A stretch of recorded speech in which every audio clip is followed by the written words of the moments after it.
si Binibining Milagros Pirkermi, nanggaling sa Visit English 1A.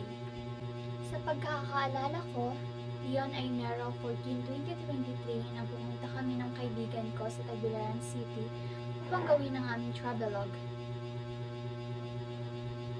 Mga 7 AM ng umaga nang kami ay magkita-kita sa napag-usapang lugar.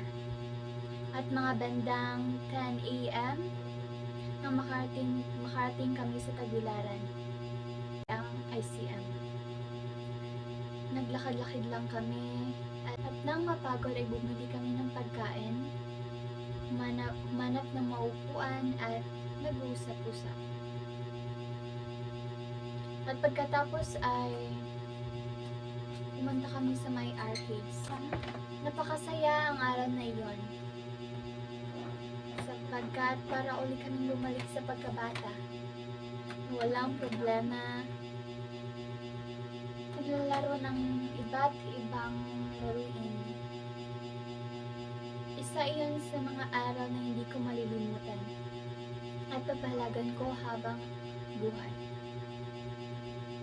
Dahil kasama ko ang aking mga kaibigan, hindi lang kaibigan kundi mga kapatid na ang turing sa isa't isa.